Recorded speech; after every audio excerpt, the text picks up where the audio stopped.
never slow up, no I don't take shit. I got no love for the fakeness. If you wanna play tough and wanna hate this, I'll always show up. I don't ever slow up, no I don't take shit. I got no love for the fakeness. If you wanna play tough and wanna hate this, I'll always show up and make a statement. I don't ever slow up, no I don't take shit. I got no love for the fakeness. If you wanna play tough and wanna hate this, I'll always show up and make a statement. Everything. Marc Marquez mampu menahan serangan Enea Bastianini di GP Jepang untuk mengamankan podium baru, menghilangkan duri dari sprint hari Sabtu, ketika pembalap Italia itu menyusulnya. Keduanya sama-sama memperebutkan posisi ketiga klasemen. Pria asal Gresini ini menyelesaikan akhir pekan yang luar biasa di Jepang, dengan 2 podium. 2 posisi ketiga dalam sprint pada hari Sabtu dan dalam balapan pada hari Minggu di Motegi, yang membuatnya terus berjuang untuk finish di podium kejuaraan. Pertarungan tangan kosong dengan Enea Bastianini, yang memimpinnya dengan 2 poin untuk tempat ketiga, sudah jauh dari 2 yang pertama, Jorge Martin dan Pecco Bagnaia. Jika pada hari Sabtu Bastianini yang memenangkan pertarungan, mereka finish kedua tanpa Marc bisa mendekatinya di bagian akhir sprint, pada hari Minggu justru sebaliknya. Pembalap Spanyol itu membela diri dari kedatangan pembalap Italia itu dan mempertahankannya. Teluk dan menggigit 3 poin pada jenderalnya. Satu-satunya perbedaan antara sprint dan balapan adalah pada hari Minggu saya memulai pertarungan di depan. Siapapun yang memulai pertarungan di depan di MotoGP saat ini memiliki segalanya untuk dimenangkan, karena ban di belakang menjadi panas, jadi saya harus melakukannya. Keberuntungan bisa memulai dengan baik, menyalip beberapa pembalap dan saat balapan stabil untuk menempati posisi terdepan, ketiga, jelas Marc Marquez.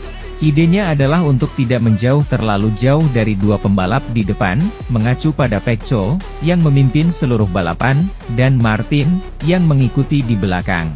Dan mencapai lap terakhir dan melakukan serangan lain untuk mencoba mencapainya, tetapi ketika saya mulai bersiap, saya membuat kesalahan, untungnya saya melaju jauh. Marquez ingin menghargai kemampuan menyelesaikan balapan seperti yang terjadi di Jepang dengan naik podium. Saya pikir posisi ketiga bagus, kami melihat perbedaannya dengan posisi kelima, hampir 17 detik, itu adalah dunia.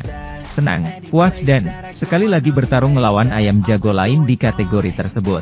Sementara itu, Maverick Vinales tidak menjalani akhir pekan yang baik di Jepang meski berada di urutan ketiga di grid start, sebuah keajaiban yang setara dengan kemenangannya di Austin. Dengan 4 Grand Prix tersisa hingga akhir musim MotoGP 2024, Maverick Vinales tetap menjadi satu-satunya pebalap di grid yang mampu mengalahkan Ducati tahun ini.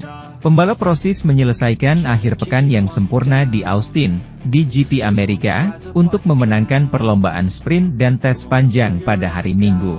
Namun lebih dari itu, pembalap Borgo Panigale mendominasi kelas Premier tahun ini.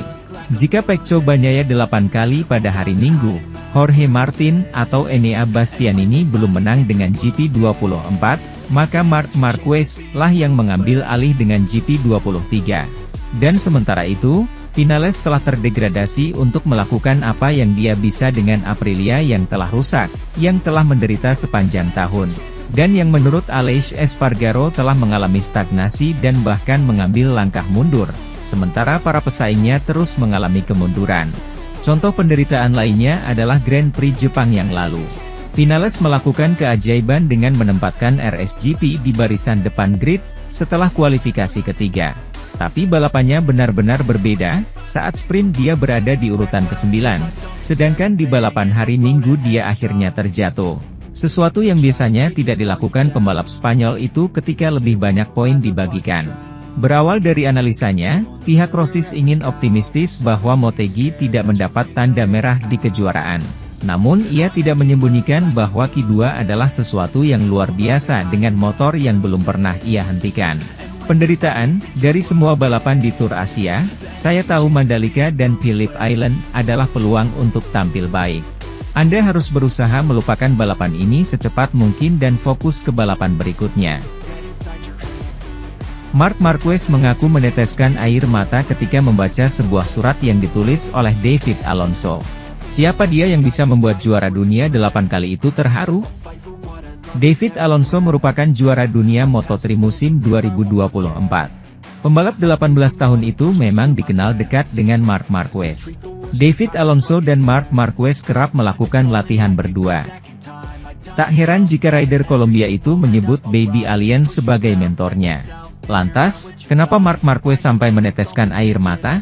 Malam sebelum didapuk sebagai jawara Moto3 2024, David Alonso ternyata menulis sebuah surat. Isi surat itulah yang membuat Marquez tidak bisa menahan air matanya jatuh. Saya sangat menyukainya, dan saya senang dia, David Alonso, juara. Terutama dengan suratnya itu, dia tidak menangis saat membacanya. Namun, air mata saya mengalir di wajah. Kami sedang berada di kantor Gresini. Sementara anak itu membacanya dan tidak menangis, ungkap Marquez. Marquez juga tak lupa menyanjung Alonso bahwa dia memiliki harisma dan sangat giat untuk belajar. Dia, David Alonso, memulainya dari bawah. Dia terus bertanya, belajar sepanjang waktu. Apa yang perlu dilakukan untuk lebih baik? Dia mendatangiku untuk meminta nasihat. Dan ya, dia mendapatkannya, tutur Marquez. Jadi sekarang dia perlu menikmati kemenangan juara Moto3-nya. Jangan memberi tekanan kepada anak-anak. Maksudku dia akan pergi ke Moto2 tahun depan, membuat kesalahan itu wajar. Saya berharap dia bisa menjadi juara dunia pada masa depan, harapnya. Lalu, bagaimana isi surat yang ditulis David Alonso? Berikut isinya, kurang dari 24 jam lagi, ini sudah malam, dan saya merasa ingin menangis. Saya melihat ke cermin dan berkata kepada diri sendiri, besok mau akan menjadi juara dunia, dan mata saya berkaca-kaca, tulis Alonso. Saya tidak tahu apakah saya benar-benar menyadari situasinya dan apakah saya siap menghadapinya. Ini adalah mimpi yang selalu saya inginkan sejak saya masih kecil, dan sekarang saya akan melihatnya beberapa jam lagi, rasanya sejauh itu. Sementara itu, pergantian kejuaraan tidak menjamin Pecco Bagnaia mempertahankan gelarnya dengan 4 Grand Prix tersisa. Namun menanggapi spekulasi tentang dugaan favoritisme internal, bos Ducati Corse menegaskan bahwa Jorge Martin akan menjaga peluang yang sama dengan pebalap pabrikan itu hingga akhir. Ducati tak lagi menghitung kesuksesannya yang terus terakumulasi tanpa benar-benar menyisakan ruang untuk bersaing. Merek juga tidak mempermasalahkan kemampuannya memenangkan gelar. Keempat pembalap yang secara matematis masih bersaing semuanya berasal dari rumah. Dan Triple Crown juga akan menjadi formalitas, gelar pabrikan telah diperoleh dan gelar tim kini dimainkan antara 3 tim yang dipasok oleh merek tersebut. Bukan fakta bahwa Ducati menang yang menarik perhatian kita saat ini, namun cara luar biasa yang dilakukan pabrikan tersebut dalam meraih kemenangan. GP Jepang meninggalkan angka yang luar biasa, memecahkan rekor waktu balapan sebesar 0,737 dan total waktu Grand Prix diturunkan 11,5 detik dari referensi bertanggal 10 tahun lalu. Untuk mengetahui peringkat Ducati, lihat saja bagian atas. Sprint berakhir dengan 7 Ducati memimpin dan ada 7 pada hari Minggu di 8 besar dengan KTM Binder sebagai satu-satunya penyusup, seperti yang terjadi pada Acosta di sana-sini, selama akhir pekan, di posisi terdepan dan sempat menjadi pemimpin balapan. Apapun hasilnya, saya yakin Ducati akan tampil baik dalam banyak aspek.